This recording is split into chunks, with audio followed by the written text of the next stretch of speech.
오늘 로마서 1장 8절로 17절의 말씀, 복음을 부끄러워, 제가 그냥 설교 예고에는 그렇게 나가고 말았지만 사실은 오늘 본문 가운데 나와 있듯이 복음을 부끄러워하지 않는다는 거예요. 복음을 부끄러워하지 않는다는 이 사도 바울의 당당한 선언, 오늘 21세기 배교와 우리 기독교를 조롱하는 온갖 영화와 드라마와 소설과 또 이 세속의 문화 가운데에 우리가 복음을 부끄러워하지 아니하고 당당한 크리스찬이 되는 것이 대단히 중요한 말씀이다. 이 말씀을 먼저 드리고요. 또 오늘 로마서 1장 17절은 여러분이 로마서 강해를 언제까지 들어야 될지 모르지만 꽤 오래 갈 거예요. 그만큼 제가 지금 꼼꼼하게 로마서를 강의하고 있고, 또 제 설교를 들을 때는 잘 따라오면서 들어도 좋지만 좀 메모를 하는 것도 권장합니다. 그것이 여러분들이 나중에라도 참조가 되고 또 성경을 보다 깊게 아는데 도움이 될 수 있을 거라고 저는 그렇게 확신하고 있고요. 그래서 로마서 전체 말씀 중에 오직 한 구절을 뽑으라 그러면 바로 오늘 우리가 읽은 로마서 1장 17절, 복음에는 하나님의 의가 나타나서 믿음으로 믿음에 이르게 하느니 기록된 바 나의 의는 믿음으로 말미암아 살리라 함과 같으니라. 로마서 1장 17절 말씀 저 외웠어요? 안 외웠어요? 이거 외우는 데에 엄청 많이 수고하고 노력한 겁니다. 근데 여러분들도 자꾸 반복을 해서 이 로마서 1장 17절 말씀은 요한복음 3장 16절 말씀과 같이 복음에는 하나님의 의가 나타나서 믿음으로 믿음에 이르게 하나니 기록된 바 나의 의에는 믿음으로 말미암아 살리라 함과 같으니라. 이게 자꾸 리마인드 반복하셔가지고 완전히 내 것으로 만들 수 있기를 부탁드립니다. 말씀의 자리에 나가기 앞서서 마음을 연하는데 한 주간에 우리가 세상 가운데 풍파 가운데 시달리고 복잡하고 답답하고 상처 주고 상처받고 시험 들고 보통 다 그러고 사는 거예요. 세상이 그런 것입니다. 지금 우리 이 자리에 나온 분들은 하나님이 불러주신 복을 받으신 분들이에요. 얼마나 감사합니까? 하나님의 크신 은혜에 감사하며 그 하나님의 축복을 양옆 앞뒤분에게 전합니다. 하나님은 복된 소식을 주셨습니다. 이 복된 소식, 복음 굿뉴스예요. 또 우리가 따뜻한 손으로 앞뒤 양옆분에게 악수하면서 우리의 사랑을 나눕니다. 좋은 소식을 나누겠습니다. 자꾸 나쁜 얘기 서로 주고받지 마시고요. 좋은 얘기 주고받아야 됩니다. 격려하고 잘 될 것이다. 자, 주먹을 불끈 쥐고 응원하는 게 힘을 넣어주는, 에너지를 넣어주는 겁니다. 복음을 자랑합시다. 제가 지난주에 설교했죠. 세상에 있는 것은 육신의 정욕과 안목의 정욕과 이생의 자랑인데 우리가 자랑하는 건 뭐예요? 첫째는 자기 가문 자랑하는 거예요. 집안 자랑하는 거예요. 나는 쌍놈의 집에서 태어나고 그거 어떻게 해야 됩니까? 두 번째는 자기 지식 학력 자랑하는 거예요. 내가 어디서 공부했다, 무슨 대학 나왔다. 그게 인생을 결정짓기도 하지만 제가 만나본 많은 사람들 중에는 안 그런 사람도 너무 많아요. 중요하지 않다는 말씀입니다. 세 번째는 돈 자랑하는 거예요. 돈을 자랑하지 말고 돈을 써야 돼요. 근데 돈만 자랑하는 사람들 너무 많아요. 더 미움받아요. 자, 여러분, 다 이생의 자랑, 다 허망하고 그래서 쓰레기 같은 거일 뿐이에요. 다 썩어지는 거다. 복음을 자랑해야 됩니다. 할렐루야. 그래서 오늘 사도 바울이 복음을 부끄러워하지 않는다는 이 당당한 선언, 이 선언을 먼저 했는데 그 왜 로마 교회에 편지하면서 사도 바울께서 나는 복음을 부끄러워하지 않는다. 근데 이 복음은 그리스도의 복음이고 곧 하나님의 복음인데 그리스도의 복음을 전하려면 이 그리스도가 어떤 사람이냐 이거예요. 십자가에 달리신 분이라는 거예요. 그럼 그 당시 로마의 형벌 중에 가장 잔혹하고 비참한 형벌이 십자가인데, 갈라디아 3장에도 나온 바와 같이 나무에 달린 자마다 저주를 받은 자인데 예수님이 십자가를 지신 것을 연상하면은 이게 끔찍한 거예요. 상상하기도 힘든 끔찍한 일입니다. 근데 어떻게 십자가에 달린 예수가 복음이 되냐? 이러한 반론이 들어오는 거예요. 그래서 이러한 것이 있다는 것을 알고, 그러나 그 잔혹하고 끔찍한 십자가를 통해서 예수님은 하나님의 생명 부활을 이 세계에 가져오신 거예요. 할렐루야. 그래서 사도 바울은 고린도 교회에 말씀을 전할 때도 고린도전서 1장 18절에 십자가의 도가 멸망하는 자들에게는 미련한 것이요. 야, 십자가가 뭐냐? 그 십자가에 달린 자가 어떻게 세상을 구원하냐? 그런 사람들은 다 멸망당한다는 거예요. 멸망. 구원을 얻는 우리에게는 하나님의 능력이라. 할렐루야. 십자가에 달리신 그분이 부활하신 거예요. 그것을 바울은 당당하게 전하고 있고, 저는 이 말씀을 준비하면서 제가 그래서 학교 다닐 때에 교회 다니는 학생으로서 점심시간에 도시락 까먹을 때에 기도하고 도시락 까먹는 것이 일종의 저희 믿음의 선포이자 담대함. 왜? 그 논리거든. 놀려요. 그 학교에서만 그럴 줄 알았더니 참 짓궂은 일은 직장 가서도 반복되는 거예요. 제가 뭐 그래도 그렇게 썩 나쁘지 않은 직장 다녔는데 좋은 직장도 아니고 그저 직장 생활 조금 했어요. 신학교 가기 전에. 근데 같이 식사하다가 식판을 받아와서 제가 기도하면 동료들이 막 웃고 저를 약 올리는 거예요. 뭐 악의는 없습니다.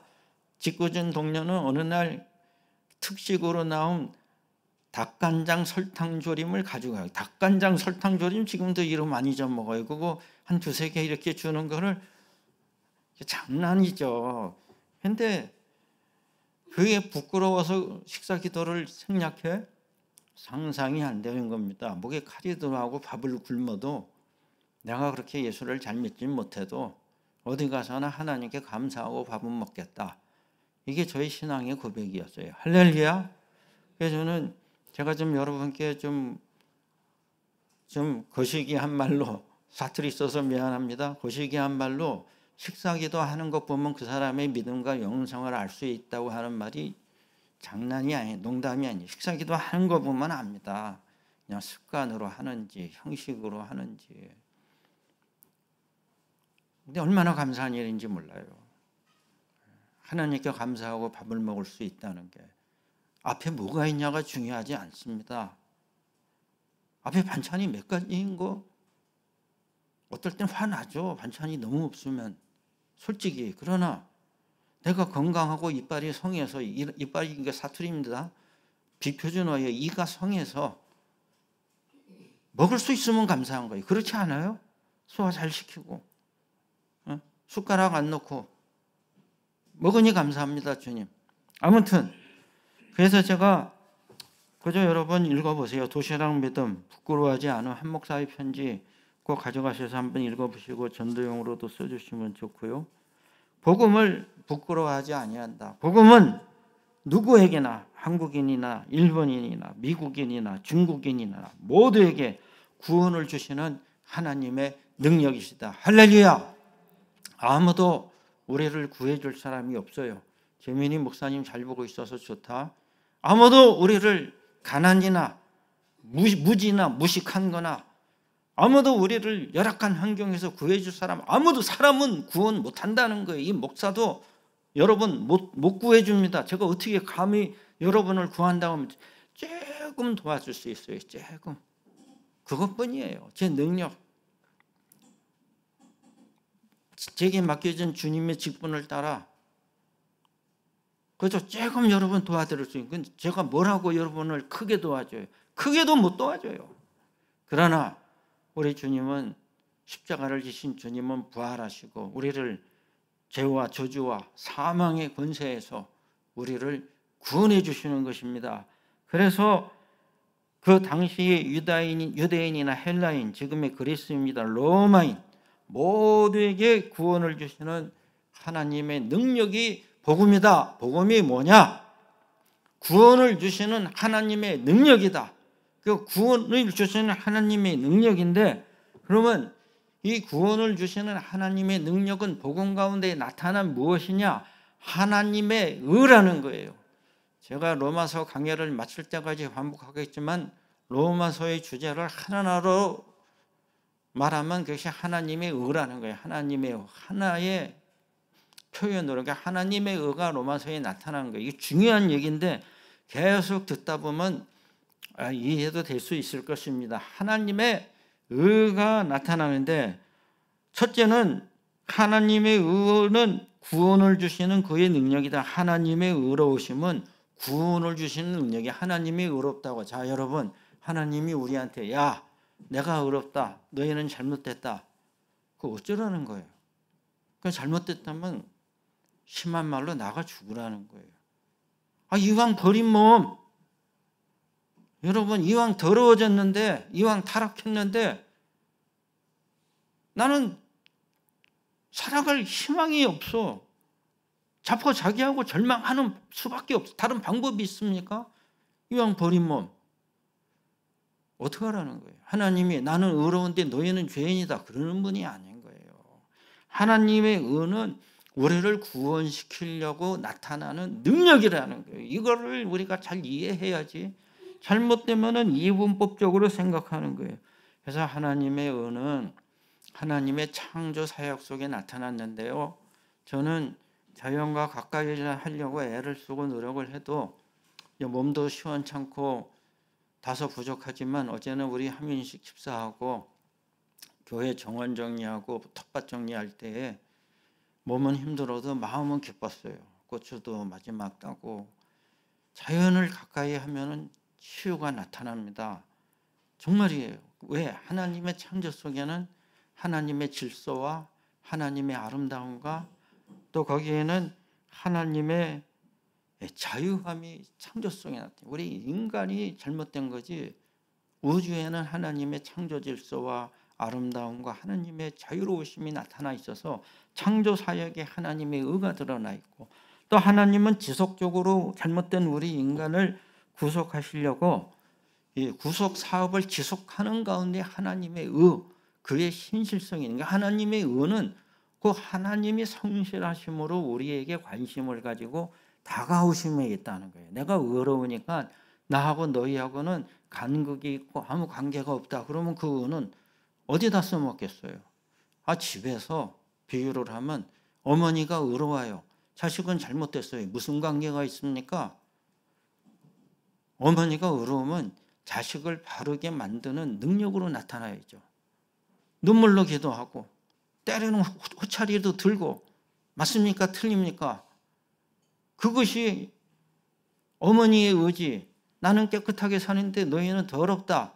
그게 어머니의 의가 될 수 있어요. 아버지도 마찬가지고. 그러니까 하나님의 의는 구원을 주시는 그의 능력이고, 이 구원은 예수 그리스도의 보혈의 피와 십자가와 그의 부활하신 가운데 나타난 것이다. 그러므로 오늘 우리는 이 세상을 살아가는데 칼 바르트가 말한 바와 같이 우리가 생각하는 것 이상으로 이 세상 왜곡된 심각한 상태에 우리가 있다는 걸 고발하는 거예요. 또 로마서는 내가 생각한 것만큼 상태가 안 좋아요. 내가 가장 겸손할 때 교만하고 내가 가장 의롭다고 생각할 때 나는 바리새인이 되는 겁니다. 이쯤 하면은 나는 잘 믿는 것 같다고 할 때에 마귀가 내 믿음 다 뺏어가요. 생각보다 우리는 심각한 상태가 있고, 이 세상은 내가 감옥에 갇히나 자유로우나 세상 자체가 감옥이에요. 여러분 그런 생각 안 해봤어요? 세상이 감옥인 겁니다. 내가 뭐 자유롭게 미국을 가건 중국을 가건 일본을 가건 돈만 있으면 비행기 타고 어디나 가는 세상이 됐지만 어디까지 가보겠어요? 재벌이 되면은 뭐 몇십억 주고 비행기 타고 뭐 우주 여행도 간다고 그러더라고요. 무중력 체험도 해보고 그 수십억 쓰고 올라가 본대요. 한번 무슨 소용이 있습니까? 다 썩어지는데. 여러분, 세상 자체가 감옥입니다. 생각보다 심각해요. 그러므로 우리는 구원을 주시는 하나님의 이 능력, 은혜를 붙들고 이 세상을 살아가야 된다는 것을 일깨우는 것입니다. 두 번째는 하나님의 의는 그의 미쁘심과 그의 의로우십니다. 하나님의 의를, 이건 제가 정리한 겁니다. 두 가지로 정리를 하면 그의 미쁘심과 그의 의로움이다. 여러분, 미쁘심이 뭡니까? 좀 다른 말로 하면 미쁘심은 제가 챗 GPT로 찾아봤는데 이 미쁘심은 믿을 수 있고 신실하고 성실한 것이다. 그러니까 이 미쁘심. 그래서 저는 어렸을 때에 성경을 읽기 전에 또 활자로 보기 전에는 귀로 듣잖아요. 하나님은 미쁘시고, 그거를 어떻게 들었냐면 하나님은 기쁘시고, 그 하나님이 슬프신가? 혼자 앉아서 그렇게 생각을 하는 거예요. 하나님은 미쁘시고 그럴 때 이게 잘못 듣잖아요. 그러니까 하나님이 기쁘신 거, 하나님 그러다 생각을 해봤어요. 미쁘다는 표현이 뭔가, 이게 참 좋은 표현인데 하나님은 신실하시다, 성실하신 분이에요. 그러니까 하나님이 왜 성실해야 돼요? 하나님은 우리하고의 관계에서 성실하지 아니하시면 하나님이 아니에요. 사랑은, 지극한 사랑은 뭐예요? 지극할 때만 지극하고 대부분은 관심도 없으면 그게 참된 사랑이, 그 가짜 사랑이에요. 좋을 때만 좋아. 사랑이 한결같아야죠. 어떻게 사랑이 좋았다 나빴다 합니까? 에? 사랑이 안 되면 정으로라도 살아야지. 할렐루야. 에? 정도 없으면 미운 정이라도 유지를 해야지. 왜? 미워하는 것도 무관심보다는 나으니까. 자, 여러분, 하나님은 왜 의로워요? 하나님은 아버지이시니까 성실하시다는 거예요. 그분보다 더 성실한 사람은 우주 가운데 없습니다. 그분은 신이시고 미쁘신 하나님, 절대로 우리에게 대하여 성실, 졸지도 아니하시고 주무시지도 아니하시고 불꽃 같은 눈동자로 우리를 살펴보시는 거예요. 사나 죽으나 우리는 하나님의 손 안에 있는 거예요. 할렐루야. 하나님 우리를 향하여서는 성실하신 것이 그의 의이고, 또 하나님은 당신을 향하여서는, 자신을 향하여서는 어려운 분인데, 우리 인간의 의는 항상 자기 자신을 향하여는 결이 되고 있다는 거예요. 그래서 누가 말하지 않아도 내가 잘못됐다는 건 내가 아는 거예요. 이거 모르는 인간은 양심이 썩거나 문드러진 인간입니다. 남한테 가서는 착한 척 할 수 있죠. 고상한 척 할 수 있죠. 저도 주일날은 아주 거룩한 목사인 척 할 수 있죠. 문제는 내가 나를 알아요. 여러분도 여러분을 알 겁니다. 내가 그렇게 고상하고 의롭고 착한 인간이 못 된다는 걸 빨리 깨달아야 되는 거예요. 그러나 하나님은 자기 자신을 향하여, 당신을 향하여 조금도 결여된 것이 없는 온전한 의를 이루신 분인데, 이것이 하나님의 의는 당신을 향한 그 의가, 그래서 이 복음 가운데 나타난 하나님의 의가 우리에게 선포하는 건, 세상에는 오직 의는 하나밖에 없는데 하나님의 의밖에 없다는 거예요. 세상의 모든 의를 포기해라. 할렐루야. 자, 여러분, 세상에 죄인이 많아서 힘든 것 같죠? 아닙니다. 감옥에 가신 분들이 물론 흉악범도 있고 극악범도 있고 나쁜 분들도 있지만, 제가 한때 우리 서울영락교회 한겨레 권사님들 모시고 한국에 있는 교도소 웬만한 데 다 다니면서 설교해 봤어요. 안 간 데 거의 없습니다. 단상에 올라가서 이렇게 내려다보면 다 얼굴들이 그렇게 순진하고 착하고, 어떤 사람은 천사 같아요. 성도들 얼굴보다 더 좋더라 이거예요. 죄송한 말씀이지만. 저한테 편지를 보낸 분도 있었는데, 다 한때에 불운과 실수와 착각으로 그리고 후회하면서 인생을 사는 분들이 계신데, 여러분, 감옥에 안에 있는 사람들이 무서운 게 아니라 감옥 안 가고 돌아다니는 의로운 분들 때문에 더 무서워요. 자기가 옳다고 주장하는 그 사람들이 세상을 혼란하게 합니다. 제 말이 맞습니까? 틀립니까? 왜 이렇게 세상에 의가 많아야 됩니까? 미국도 옳다고 그러지, 중국도 옳다고 그러지, 남한도 옳다고 그러지, 북한도 옳다고 그러지, 서로 욕하고 옳다고 그러는데 내가 틀렸다는 사람을 좀 만나보기가 힘든 거예요. 틀린 사람이 없는데 왜 이렇게 세상이 잘못 가고 있어요? 왜 잘못된 일이 이렇게 많습니까? 문제는 세상에는 온통 의가 창궐해가지고 자기가 의롭다고 하기 때문에 문제가 많은 거예요. 교회는 죄인이 많아야 은혜가 넘치는 거예요. 가정에도 서로 잘못했다고 고백할 수 있어야 그 가정이 의로운 가정이 됩니다. 여러분, 내가 의롭고 네가 의로운데 하나님이 어떻게 용서를 해주고 화해를 시켜줍니까? 의로운 지가 알아서 살아야지. 이러므로 우리 인간은 하나님의 의 앞에서, 하나님의 신실함 앞에서 자기의 의를 포기하라는 말씀입니다. 내려놓으라는 거예요. 내가 의롭다는 거. 생각보다 우리는 상태가 심각하다는 것이 로마서의 지적이에요. 우리 각자는 자신의 생각과 지식과 판단을 따라 의와 불의를 결정합니다. 맞습니까? 틀립니까? 생각을 해보잖아요. 왜 공부합니까? 지식을 많이 가져서 남보다 더 잘 살려고요? 그래서 잘 살면 뭐예요? 지식이 커질수록 나만 의롭고 잘났다고 자랑하면은 그 지식을 어디다 써먹겠어요?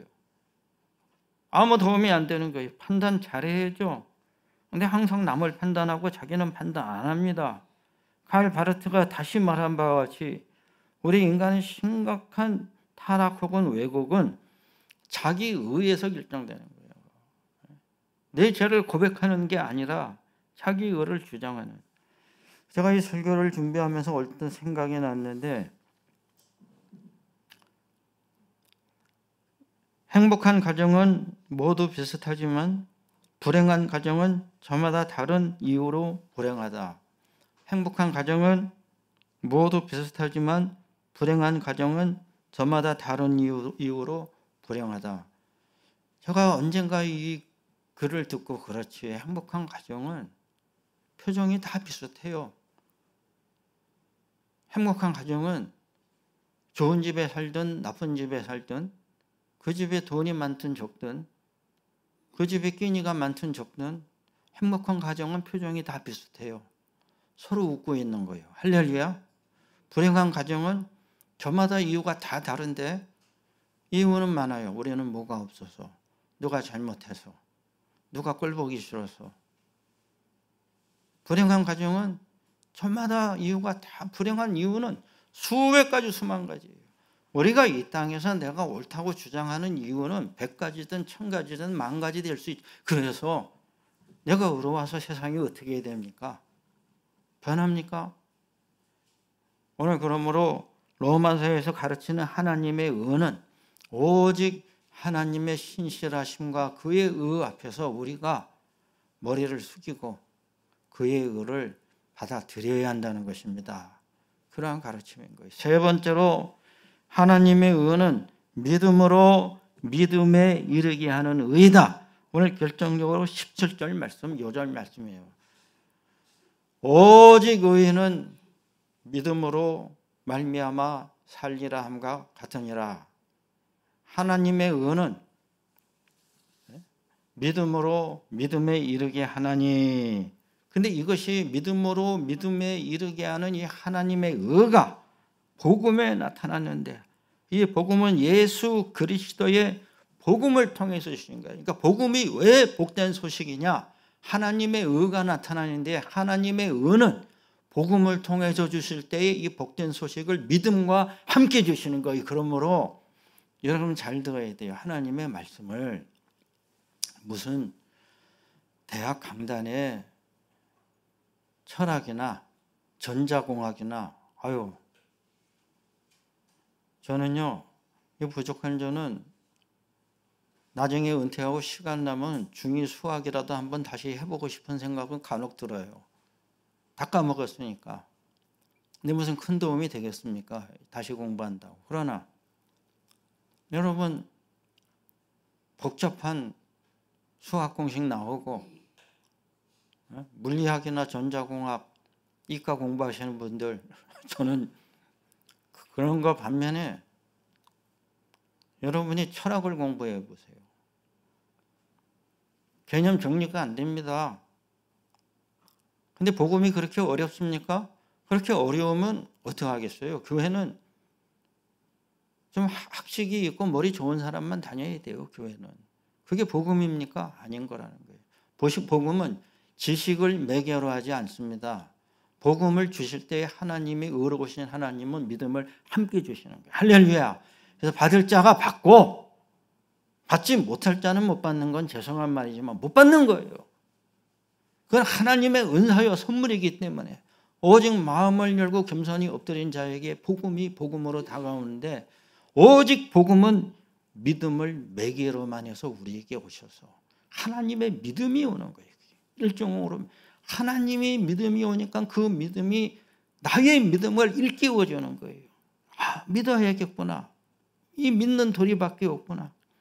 또 성경을 많이 알고 공부하고 큐티를 하면 할수록 하나님의 은혜가 새롭고 믿음이 새롭고 결국은 천국 가는 거 믿음으로 가지 내가 돈 싸들고 가는 거 아니고 지식 싸들고 가는 거 아니고 또 칼바르트 다시 얘기했듯이 내가 지은 많은 신학 저서 책 들고 천국 올라가는 것도 아니고 다 소용없다는 거예요. 오직 믿음으로 가는 거예요. 그래서 이 로마서 1장 17절에 그 유명한 우리의 그 개신교를 개혁하신 마틴 루터가 이 말씀을 읽을 때에 눈이 번쩍 뜨이고 그가 하나님의 종으로 수도사가 돼서 온갖 고행과 금식과 경건을 다 해봤지만 괴로움과 고통에서 벗어날 수가 없었는데 이 말씀을 붙들고 루터가 변화되고 새로워지고 오직 믿음밖에 없구나. 그 종교개혁이 일어나고 또 오늘 우리가 이렇게 교회에 모여서 예수를 믿는 그러한 개신교회, 개혁교회의 전통 가운데 있는 것입니다. 이러함으로 오늘 우리가 하나님의 능력으로 살아가는 것은 하나님이 주신 복음과 그 복음 속에 들어있는 믿음으로 사는 거예요. 그 믿음으로 응답하는 삶인 것입니다. 아무것도 없어요. 그것을 직접적인 매개라는 거예요. 하나님의 의에 대한 직접적인 매개지 다른 모든 것이 개입될 수가 없다는 거예요. 여기엔 아무것도 없어요. 그래서 예수를 믿는 자는 자다가도 일어나서 믿고 술 먹다가도 복음을 듣고 술을 던지고도 믿고 배 타고 풍랑을 만나서 그러고도 믿고 그런가 하면 일평생 교회 문을 빤질나게 밟고 다녀도 죽을 적에는 예수를 부인하고 죽는 사람도 있더라. 안타까운 일이지만 그러면 우리는 어떻게 해야 되겠습니까? 믿음으로 믿음에 이르게 하는 하나님의 복된 소식 예수 그리스도의 십자가와 부활에 나타났다. 이 사실을 묵상하고 그 은혜 앞에 겸손히 나가야 합니다. 여러분 오늘 말씀 하나님의 의 복음 가운데 나타났는데 오늘 제가 부탁드리는 것은 로마서 1장 17절 말씀 꼭 암송해 주시기를 부탁드립니다. 아멘 해 주시고요. 그렇게 긴 구절 아닙니다. 또 여러분 복음에는 하나님의 의가 나타나니 하나님의 의는 뭐예요? 하나님이 의로우시니까 너희는 어떻게 할래? 그게 아닌 거예요.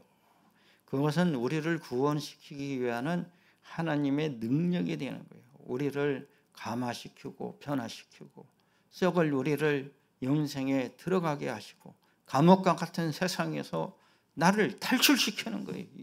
내 마음도 감옥이고 세상도 감옥이고 결국은 내가 자유롭게 돌아다니는 것 같지만 반은 죽어서 돌아다니는 그것밖에는 더 나을 것도 없는 인생입니다. 구원을 주시는 하나님의 능력이 되고, 우리는 이 복음을 받을 때에 믿음으로 믿음에 이르는데, 믿음으로 믿음에 이르러야 우리가 하나님이 돌봐주시는 의인으로 살 수 있는데, 하나님이 돌봐주시는 의인은 참고로 죄인입니다. 그러니까 하나님의 신실함으로 돌봐주시는 거지 내가 의로워서 돌봐주는 건 아니에요. 그걸 믿음으로 우리가 받을 때에 하나님의 은총과 돌보심 가운데 거하게 될 줄로 믿습니다. 우리 기도하겠습니다. 하나님 아버지, 감사합니다. 저희를 사랑하시고 돌봐주심을 감사합니다. 거룩하고 복된 주일 주님의 전으로 불러주심 감사합니다. 복음에는 하나님의 의가 나타나서 우리를 구원시키시는 능력이 됨을 믿습니다. 이 복음은 예수 그리스도의 복음이요, 또한 복음이 주어질 때 하나님의 신실하심과 하나님의 의가 믿음을 통하여 주어짐을 믿습니다.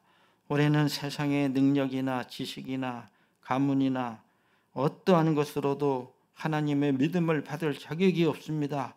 오직 아멘하고 겸손히 고백함으로 이 믿음의 복됨을 받아들이는 저희들 다 되게 하여 주시옵소서. 주님의 은혜에 감사드리옵고 예수 그리스도 이름 받들어 기도 올리옵나이다. 아멘. 찬송가 227장 1절, 2절, 5절 부르시면서 성찬의 자리로 나오시겠습니다.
초대와 응답 앞 화면을 참조해 주시기 바랍니다.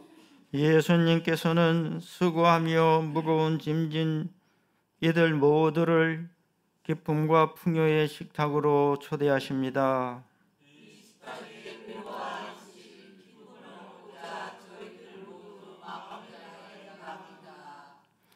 성만찬 제정의 말씀 받들어 봉독합니다. 내가 너희에게 전한 것은 주께 받은 것이니 그 주 예수께서 잡히시던 밤에 떡을 가지사 축사하시고 떼어 가라사대 이것은 너희를 위한 내 몸이니 이것을 행하여 나를 기념하라 하시고 식후에 또한 이와 같이 잔을 가지시고 가라사대 이 잔은 내 피로 세운 새 언약이니 이것을 행하여 마실 때마다 나를 기념하라 하셨으니 너희가 이 떡을 먹으며 이 잔을 마실 때마다 주의 죽으심을 오실 때까지 전하는 것이니라. 아멘.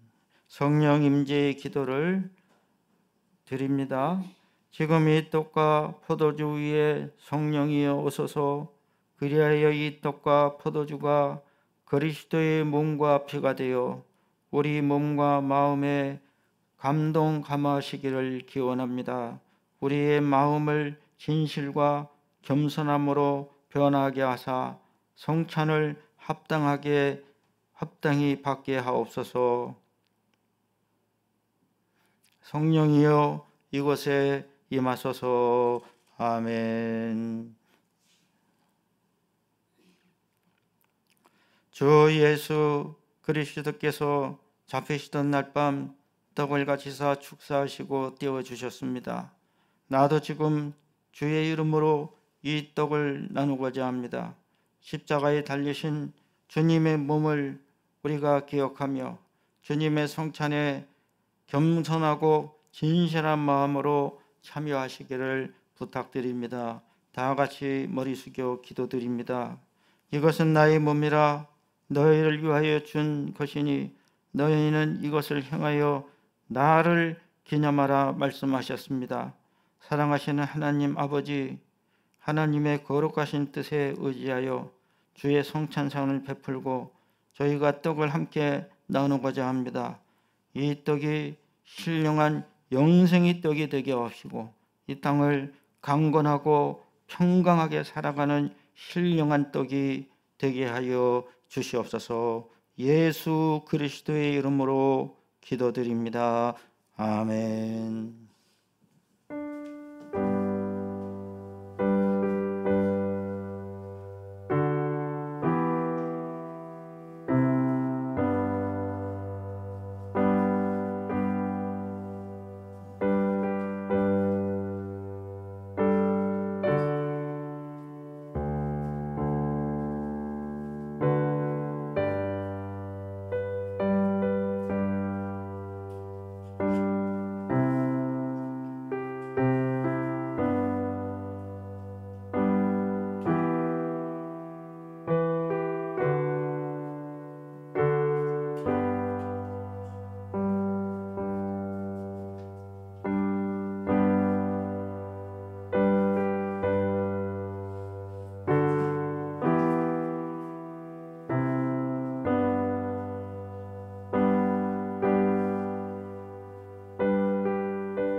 우리 주님께서 식후에 잔을 가지사 축사하셨습니다. 제자들에게 주시며 가라사대 이 잔은 나의 피로 세운 새 언약이니 이것을 행하여 마실 때마다 나를 기념하라 하셨습니다. 우리도 이 잔을 받을 때에 합당하게 받음으로 새 언약의 축복이 새로워지기를 바랍니다. 다 같이 머리 숙여 기도드리겠습니다. 거룩하신 하나님 아버지, 저희가 주님의 잔을 받으려 합니다. 우리를 위하여 흘리신 피, 만 백성의 죄를 사하는 새 언약의 피로 말미암아 또한 저희의 죄를 사해 주심을 믿습니다. 이 잔을 받고 우리가 주님의 사랑을 우리의 심령과 우리의 삶 가운데 받아 우리도 나아가 주님의 사랑을 실천하고 용서하며 주님의 거룩하신 뜻을 행하게 하여 주시옵소서. 예수 그리스도의 이름으로 기도합니다. 아멘.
찬송가 198장 다 함께 부르시겠습니다.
사슬에 올매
같이 머리 숙여 봉헌기도 드리겠습니다.